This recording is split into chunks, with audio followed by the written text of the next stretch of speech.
problem, I think it's vitally important that we distinguish between what I would call the emotional problem of suffering and the intellectual problem of suffering. Pain and suffering, watching a child suffer, is certainly, I think, a major emotional obstacle to believing in God. But however emotionally difficult suffering makes it to believe in God, I'm convinced that this is not a good intellectual objection to God's existence. Why?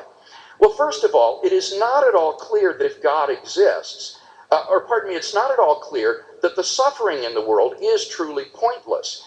You see, we're simply not in a good position to make those kind of probability judgments. When we observe any instance of suffering in our lives, we have really no idea what God's morally sufficient reasons might be. William Alston lists 6 limitations on us which make it impossible for us to judge that God has no good reason to permit suffering in our lives. Take just one, our being limited in time and space. We have only a narrow window upon time and space, but God orders the end of history from the beginning, and his morally sufficient reasons for permitting some instance of suffering to enter our lives might not emerge until centuries later, maybe in another country. Just because in our narrow framework we don't see the reason for its occurring doesn't mean that there isn't a reason for its occurring in God's wider framework. And thus Alston concludes it is in principle impossible for us to be justified in supposing that God does not have sufficient reasons for permitting evil. Now Austin Daisy anticipated this response and says, but then why doesn't God tell us why we suffer? Tell us the reason. Well, number one, he has told us. In the Bible, it tells us this slight momentary affliction is preparing us for an eternal weight of glory beyond all comparison. Now, whether or not God's purposes in allowing our suffering are achieved all depends upon our response. Do you respond with anger and bitterness and hatred toward God, or do you respond toward what you suffer with dependence and courage and trust in God? Now, Austin might say, well, why doesn't God get more specific than just this sort of general statement? Well, notice that would turn the universe, first of all, into a haunted house. God would whisper, the reason you just fell down the stairs and broke your ankle is because 75 years from now, I'm going to have someone in Catalan, Mexico, who will greatly benefit from the effects of this event. Well, that would just turn the universe into a sort of haunted house, I think, which is absurd. Secondly, it might not do any good. Even if God told people why they were being allowed to suffer, they still might resent God just as much as they do when they don't know the reason. So I don't see that God's under any obligation to tell us more specifically. Thirdly, it might be logically impossible for God to tell us the reason, because if he did, then people might not act in the same way. They might act differently so that God's morally sufficient reason wouldn't transpire or come about. And thus it may well be logically impossible for God to tell us specifically.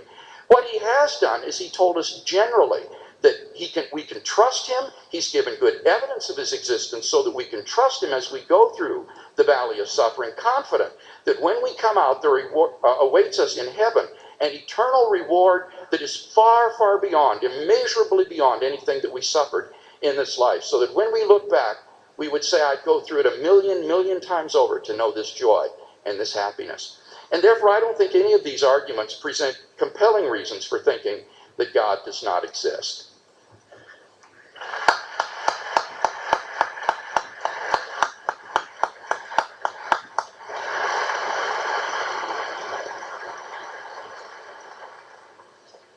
Dr. Daisy, you have the next 12 minutes.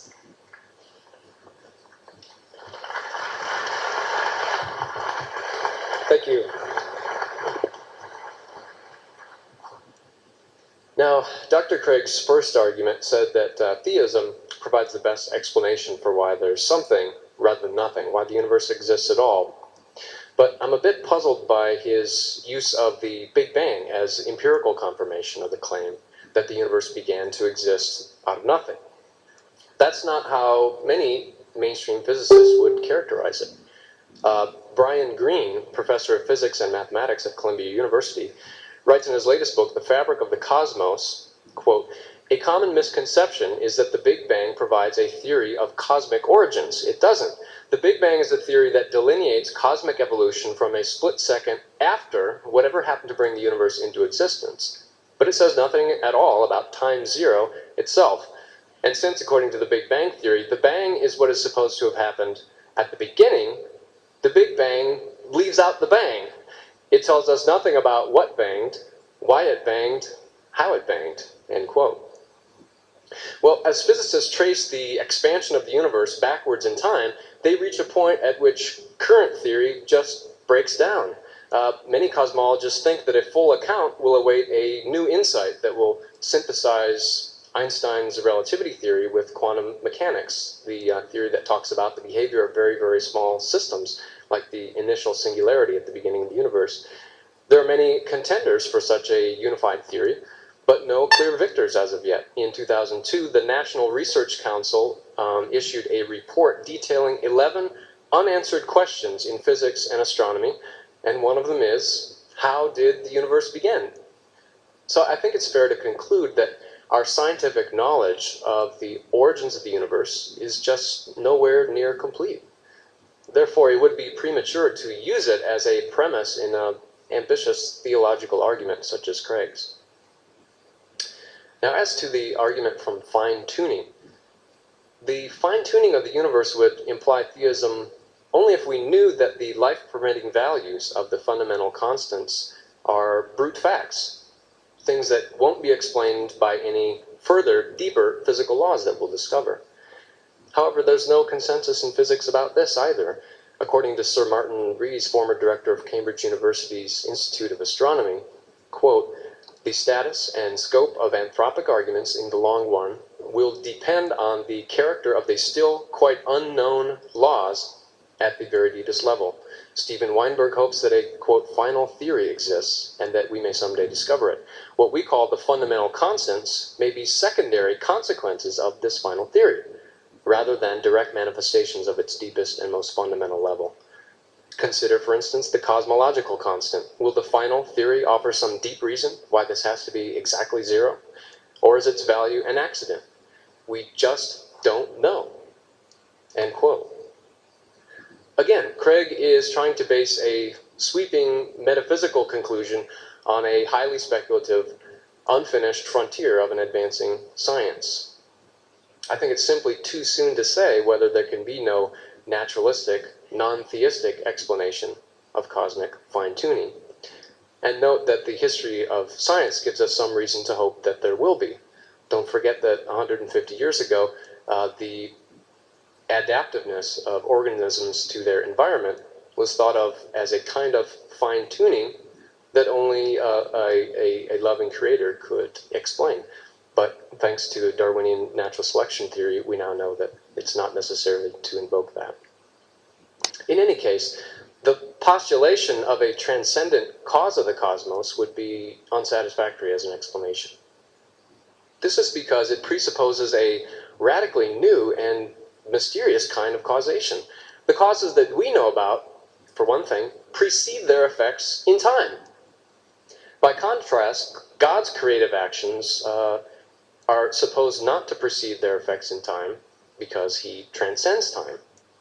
Craig asked, how could a timeless cause give rise to a temporal effect? And the answer is that the timeless cause must be a person. But whatever could that mean? A person who acts timelessly. Persons as we know them, as we are them, we do things in time. I mean, some of us are more on time than others, but we act in time. Furthermore, causation as we know it involves the rearrangement of pre-existing matter, as when you create a sandcastle by rearranging pre-existing sand on a beach. God's creative action produces its effect out of nothing at all. Think about that. Creating out of nothing at all. If he wants theism to make sense of the origins of the universe, then I think Craig owes us at least a rough sketch of how this radically new kind of causation is supposed to work. Dr. Craig also asserts that objective moral values depend on God. Well, the overwhelming majority of people who have thought carefully about the nature of morality, including many theists, and as you heard from a quotation from my book, myself, would disagree. And it's not difficult to see why. Ethicists develop moral theories that, among other things, try to explain and justify the thought that people, and in some cases animals, have moral worth, that we really matter. Ethicists have considered the possibility that this moral worth might depend on God in some way. Well, think about it. How might that work? Could it be that God simply decides that we have moral value? That doesn't seem right, because we don't suppose that God could simply decide that, say, a lump of coal is as valuable as a person. Rather, it must be that God recognizes something about us that is morally important. Maybe it's our capacity to suffer, or to have interests and plans, or to make promises. But if that's right, then God falls out of the picture. It's these morally important features that determine our value, and these we have in virtue of facts about us, not facts about God. The existence of objective moral values does not entail the existence of God. Now, as to the argument from the resurrection, I concede that if Jesus had been raised from the dead by God, then that would constitute pretty powerful evidence for the claim that God exists. But what reasons have we been given to believe it? Dr. Craig has pointed to 3 facts that he says are best explained by the hypothesis that Jesus was resurrected by God. First, the empty tomb. Now, he says that all the alternative explanations of what happened to Jesus' body have been rejected universally by New Testament scholars. I'm afraid this is just a gross overstatement. The truth is that some have been rejected, some are more plausible than others, and that each leaves some questions unanswered. But such is the nature of inquiry into the distant past. For instance, it's not implausible to suppose that after a temporary internment in Joseph of Arimathea's tomb during the Sabbath, Jesus' body was moved to a common grave, as was customary for those who were crucified as criminals. While this leaves some questions unanswered, it's surely more probable, given our total evidence and background knowledge, than the hypothesis that Jesus was miraculously raised from the dead by God. As for Dr. Craig's 2 other facts, the post-crucifixion appearances and the disciples' belief in the resurrection, there's no corroborative evidence for these claims besides the Gospels themselves. Later mentions by non-biblical and non-Christian sources were references to the Gospels. And we have good reason to be highly skeptical of the Gospels as reliable historical documents of such matters. In his first letter to the Corinthians, the Apostle Paul writes, "Christ died for our sins in accordance with Scripture. He was buried and raised the 3rd day. If Christ had not been raised, then our preaching is in vain and your faith is in vain." Now, most people think of these core Christian doctrines as being based on the Gospels, but that's historically backwards. The Gospels were written between the years 65 and 100, a generation after Paul began preaching about the resurrection to early Christian communities. The Gospels were not written by Jesus' disciples or any other eyewitnesses to the events of his life. In fact, almost nothing is known about the authors except that they were partisans of a new, vibrant, growing religion that was built on the belief in the resurrection. So the Gospels, as you and I know them, are not historical accounts by eyewitnesses, but were produced by a careful process of selection and editing and rewriting undertaken over an extended period, hundreds of years, by early Christians in order to record an approved theology of the emerging church and to aid its missionary expansion. In sum, we can explain the empty tomb without resorting to the extraordinary claim that Jesus was raised from the dead by God, and Christ's appearances and the disciples' convictions, the other alleged facts to which Dr. Craig appeals, I think lack credibility as real historical events and have corroboration only in the Gospels themselves. By the way, Craig cites the skeptical German theologian Gerd Lüdemann as someone who, in a way that makes it look as though Gerd believes that Jesus, the risen Jesus, actually appeared to the disciples. Gerd's a friend of mine and a colleague at the Center for Inquiry, and I asked him if that's what he meant, and he said, no, Craig had misused my words. What he really believes is that the disciples had hallucinations. They had visions of Jesus, just as people have visions of Mary today, and that caused them to believe. Finally, on the idea that we can experience God directly. Well, ordinary sensory experiences, like seeing or touching this podium, are perceptual. That is, they're caused by an object existing independently of the experience, and they're what's called veridical, conveying accurate information about that object. But not every experience is like this. When I hit my head and, quote, see stars, I'm really not seeing anything. If I am on an LSD trip, I may see things, but my experiences aren't veridical. So there's no doubt that people do have religious experiences. I know people do have them because as a Christian, I had some. But the question is whether they are typically perceptual and veridical in character. And Dr. Craig has not shown this. What has been shown by neuroscientists like Michael Persinger is that by stimulating certain areas of the brain, it's possible to generate mystical experiences. Now, I'm not claiming that all people who have mystical religious experiences are delusional, but only that Craig has not shown that such experiences are perceptions of God. For all we know, they could be like hearing a song in your head, just an interesting, non-perceptual or non-veridical experience for which we can thank our amazing brains. So, in conclusion, I'm afraid that none of the reasons presented by Dr. Craig provide compelling evidence for theism. Thank you.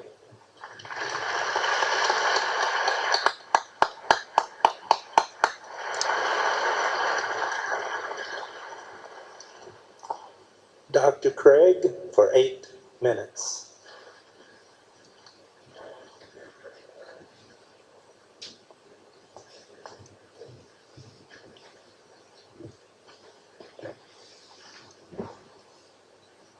Now, you'll remember in my opening speech, I presented 6 reasons why I think it's plausible that God exists. The first of these was the argument from existence. Notice that Dr. Dacey did not address this argument. He completely skipped it. This is the argument that says that anything that exists has an explanation of its existence, either in its own nature or in an external cause. The universe exists, and therefore there must be an explanation for the existence of the universe, plausibly a mind which is beyond space and time. That argument has gone unaddressed in this evening's debate, and so still stands. What about the second argument, however, based on the origin of the universe?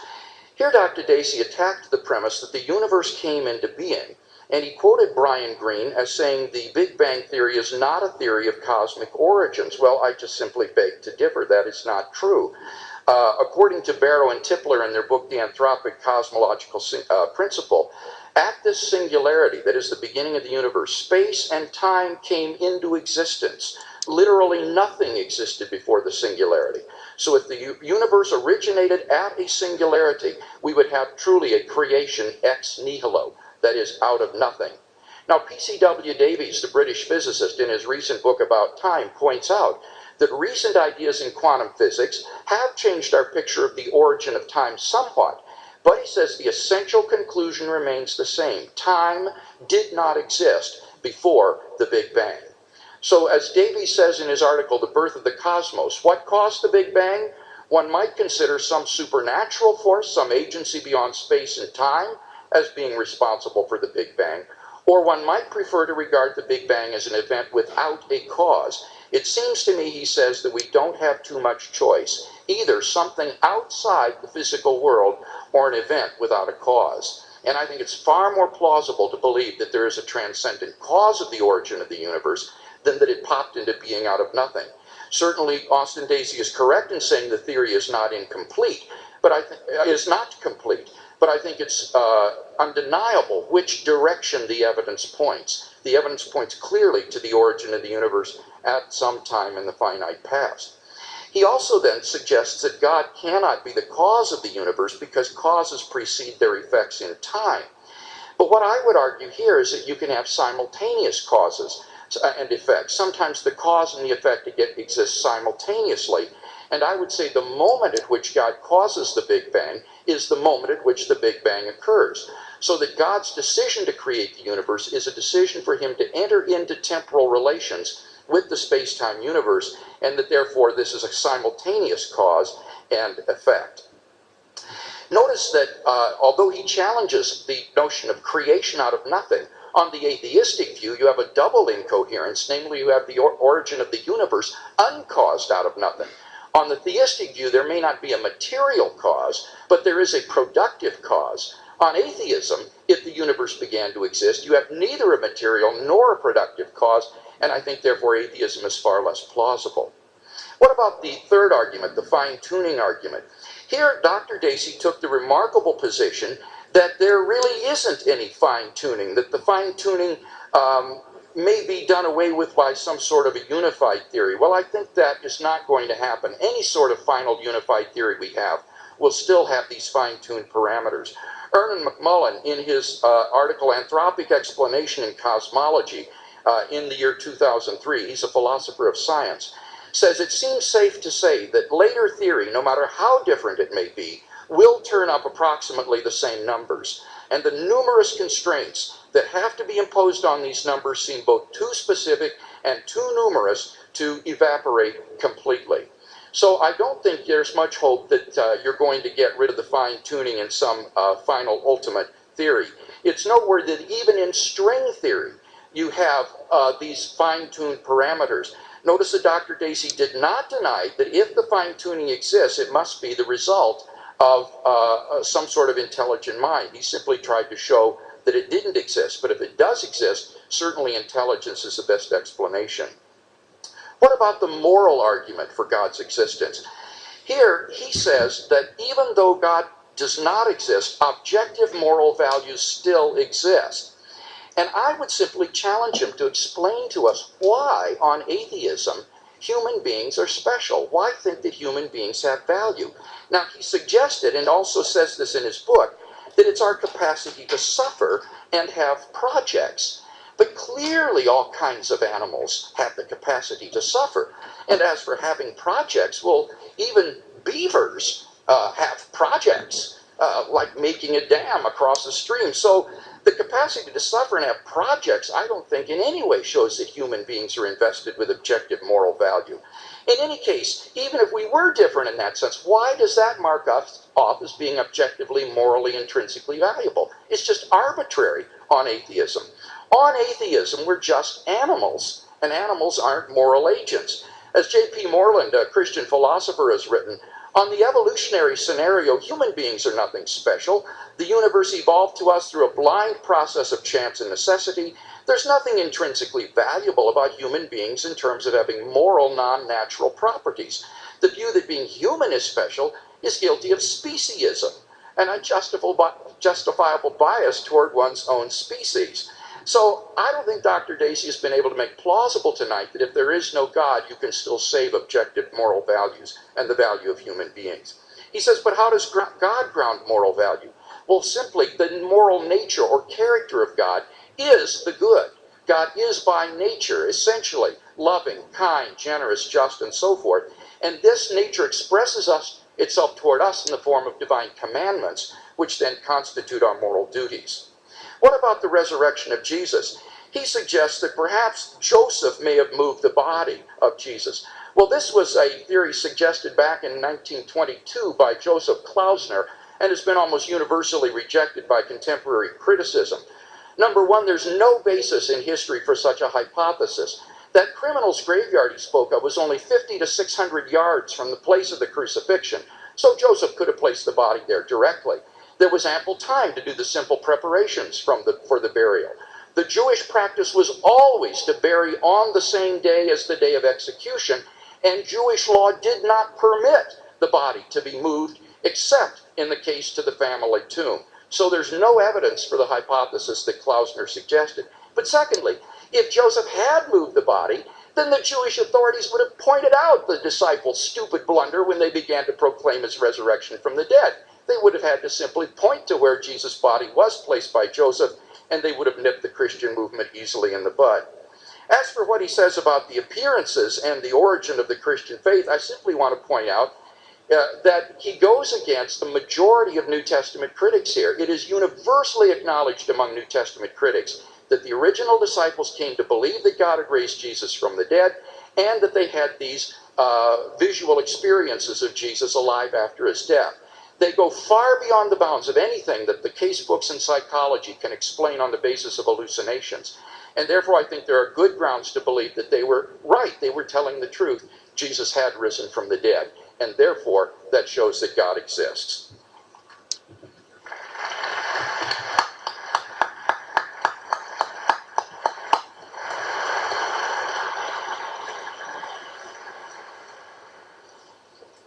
Dr. Dacey, your 8 minutes.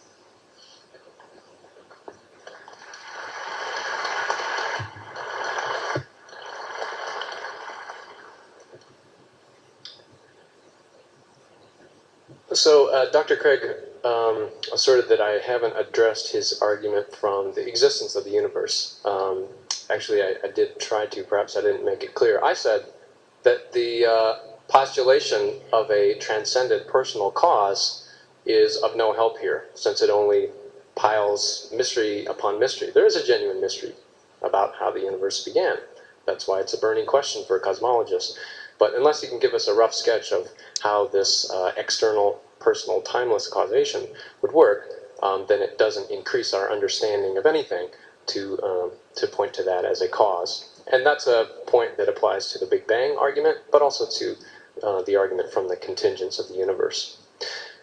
He made a general remark that my arguments were presumptuous. I am presuming to know the mind of God. Well, all I can say is if I'm presuming to know the mind of God, then so is Dr. Craig. After all, no serious consideration of the question of God's existence could even get off the ground without attributing some beliefs and intentions to God. Actually, Dr. Craig has explained the existence of the entire universe by doing just that. But why think that God would want to create the universe? Why 13 billion years ago rather than 10 or 5? Why think that God has fine-tuned the universe for humans rather than some other kind of life? After all, there's more bacteria on Earth and in more environments than there are people. So you might reasonably conclude that what God was after was fine-tuning for bacteria. Well, if you want to deny that, then you have to start attributing beliefs and intentions to God, and I think that's unavoidable. The question is, which of these attributions are most reasonable? As for divine hiddenness, Craig pointed to his own 6 arguments for theism, and he said, well, there are the revelations of, there's the evidence that God is